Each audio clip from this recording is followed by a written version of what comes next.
Hey ladies, and welcome to the first video for this week, all aimed at helping you with some really common health issues and to know what you can do about them yourself. You know, I think we're conditioned to think we need to run to the doctor whenever we have a health issue, but there's so much we can do ourselves to feel more energy and to improve our sleep and choose the right kind of foods to eat. We need to get the basics right first, otherwise a quick fix pill is just going to do us more damage. Now today I'm talking to you about the stress-induced condition that many of us have called adrenal fatigue. This is just an end result of too much go, go, go in our lives. We get to the stage of adrenal fatigue a little like making too many withdrawals from our bank account and not enough deposits. We're so accustomed to feeling that tired but wired feeling of stress, and we don't realize the health burden it's created on our health and how we feel every day. It's become our norm. Now, this is a typical scenario of how adrenal fatigue can hit us. So when you think about it, if we have poor health and a poor diet, our diet has given us more poor health, and now the poor health is making us feel unmotivated and we're craving all the wrong foods, right? And this is how we get on the treadmill of poor lifestyle and we can't get off it. We humans learn to use our stress hormones to get us through our day and do our job. And this is because we've got nothing else to extract from when we get to this stage. So we've learned to call on pure adrenaline to get us through our day and our night.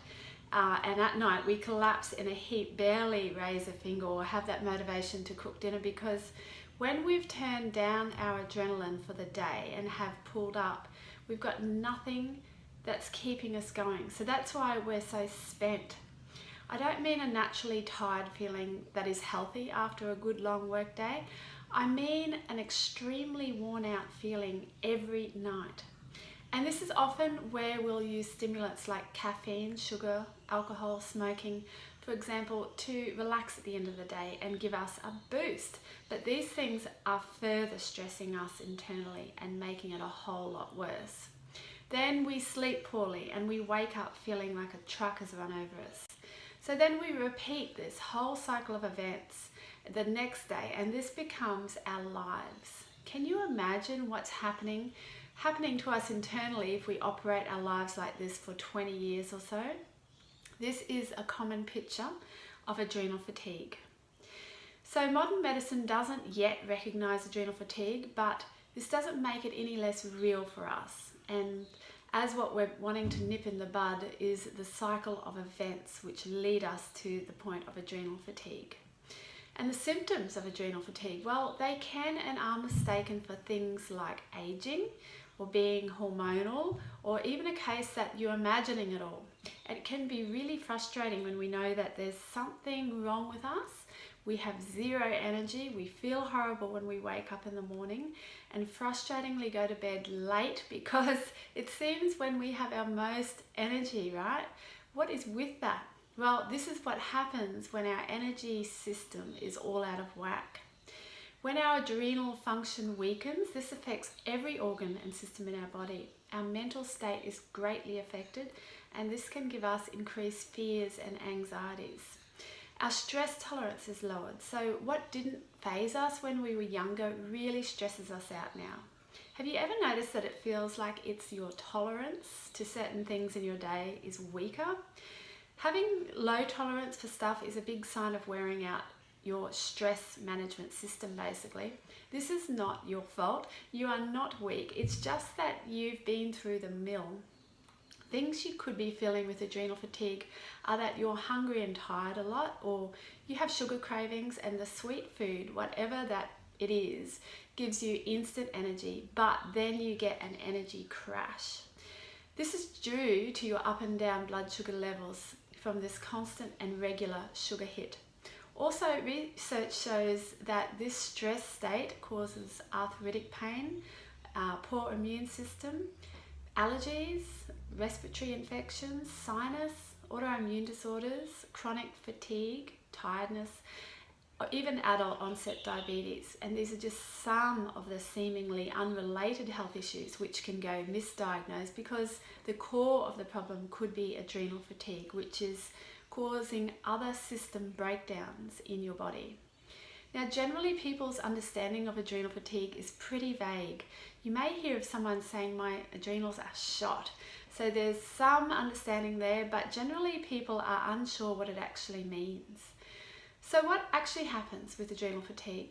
Well, our adrenals actually wear out and then are unable to produce adequate quantities of hormones, primarily cortisol. So if we're 35 plus years old, then we've had enough time to go through some stuff, which is called life, right? But this stuff, whether it be childhood stress or marriage stress or work stress, family issues, or we could have inherited stress from our mother. It doesn't make it any less real for us, does it? And therefore it's all a stress. And if we're honest, being human, we can be pretty hit and miss in our approach with dealing with stuff. So if we do ignore it or push it down, things tend to come back and bite us. And this is how depression kicks in too. So the problem that we're facing today is that our adrenals don't get a chance to recover in between stresses. We're not taking it seriously enough and actually doing things every day to intentionally reduce our stress. So it builds up over the years. Adrenal fatigue can cause physical ailments like bad back, muscle pain, and terrible hunched shoulders, just as if we're carrying the burden of all of our compiled stresses around for too long. Repeated stresses, no matter their cause, make a person more prone to adrenal fatigue. Health problems that cause adrenal fatigue, so it can start via many ways, including if we have poor health. Then this stresses our adrenals too. So it can be cause and the causee, if you know what I mean. That's why it's crucial to work out what your cause is first.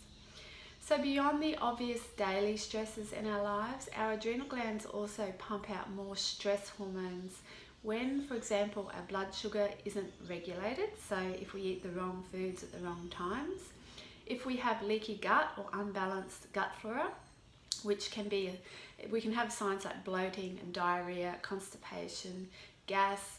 We can just have out of whack digestion. Or we have food sensitivities, example, gluten and dairy. There are many more reasons too, but just know that these are a few. So how do you fix your adrenal fatigue? We all want to know this. One of the few good things about adrenal fatigue is that you can do most of what is necessary to recover and regain your adrenal health yourself. Much of what fatigues our adrenals is our psychological area as well as our physical. So here's a simple little exercise that you can do straight away as a sort of taking inventory of your life. So you can free yourself from energy robbing people or groups or circumstances. And it's much easier when you can clearly identify them. Every time you delete something that's robbing your energy, it's like plugging up a hole in a bucket full of water. So how to decipher what is draining you? Here are 4 steps and I'll go through them with you right now. Just grab a pen and a notepad. You can hit pause on this video if you need to. Take your time.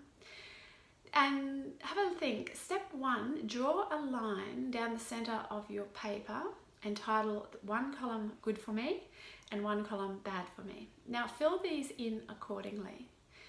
Brainstorm a little. They could be physical, leisure, eating patterns or relationships, could be family, emotional patterns or beliefs or anything and everything. It's important to be really honest with yourself here. If some aspect is both good and bad, just separate them out. Example, you love your job but not the hours. So use as many sheets of paper that you need and take your time, perhaps over a whole day as you think of things. So step 2, once you've completed that and you feel good about that, circle 5 like standouts in each column and rank these from 1 to 5. So 1 is the most important. And analyze these and work out exactly why these things affect you, either positively or negatively. And have a good think about it. But importantly, just don't hurry. Step 3, then allow yourself to see how much the bad things are detracting from your life. and commit to delete or render these powerless in your life. So make a plan and give it an action date if you want. Feel the weight off your shoulders when you take control like this. Step 4, allow yourself to see how much the good things are adding to your life. The idea is to have more of these good things so you adjust the balance. How can you increase these good things? Write a plan and an action date for this. And this is how you can really take control and very quickly identify your adrenal burdens. It's important to write this down and put it somewhere you can be reminded. Now, obviously they're private, so you could make a symbol for them or have them in a hidden space, but you take control. Also, really learn to relax. If you find you can't relax easily, this is a huge sign that you have adrenal fatigue. So teach yourself to let go of your to-do list throughout the day, even if it's just for 15 minutes or 2 minutes.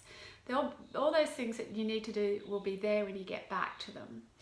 So go and focus on something completely different. It could be a hobby that you enjoy or whatever, but it's good for you to get out of the groove and then get back into it again.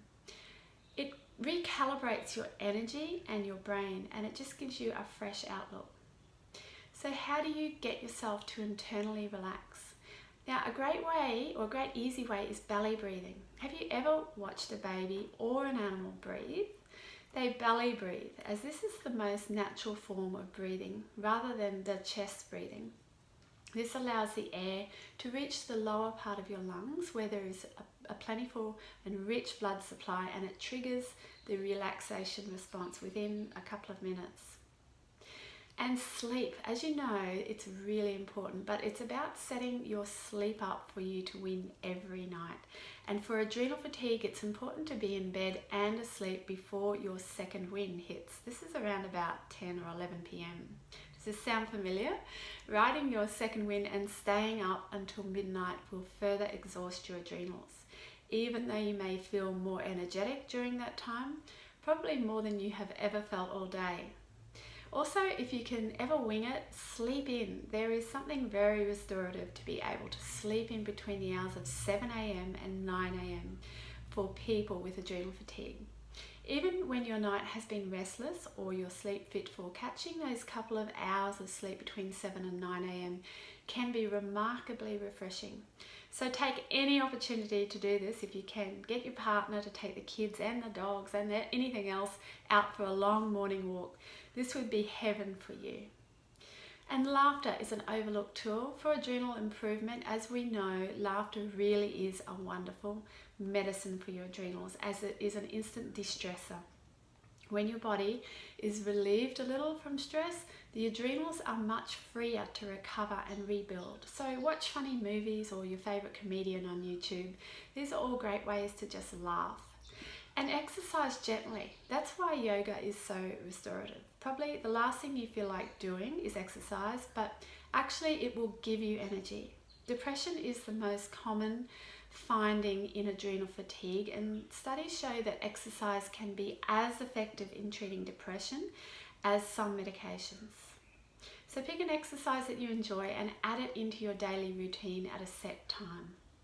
And don't do anything too grueling. So what are adrenal healing foods? Now, as if it's not bad enough already for people with adrenal fatigue, people usually overeat in their attempt to bolster their lagging energy and then end up gaining weight. Now, the added weight or the inflammation adds to our tiredness and the cycle continues. So one major dietary mistake made by people with low adrenals is not eating soon enough after waking up in the morning. When to eat is really important for your adrenals. So you must eat before 10 a.m. to keep your body from having to play catch up for the rest of the day. So have a good breakfast as early as possible. And if you have no appetite, stimulate it with just a glass of lemon water about 20 minutes before you want to have brekkie. Eat early lunch. Before noon is better than a late lunch because your body quickly uses up the morning nourishment and needs that next lot of food. So around 11:30 a.m. is usually the best time for lunch. You should eat a nutritious snack around 2 or 3 p.m. to sustain you through the dip in cortisol levels, which usually happens between 3 and 4 p.m. when you get a bit drowsy. And then your dinner should be eaten around 6 p.m.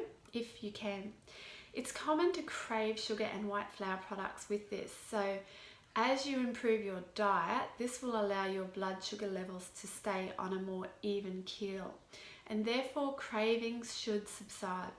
Much of it is about your blood sugar. So I hope this has really helped you navigate your adrenal fatigue, or even help someone in your family who you think has this going on for them. Now tomorrow we'll look at hormonal imbalances and what you can do about it. But for today though, if you have any questions, please just post them below in the comments section under this video. And we may have a live Q&A tonight for you to answer these. Well, it just depends on the questions. If you'd like to ask questions about this anonymously, you can definitely email me these to joanna@joannaanning.com.au. Okay, I will see you tomorrow right here in this group, and bye for now.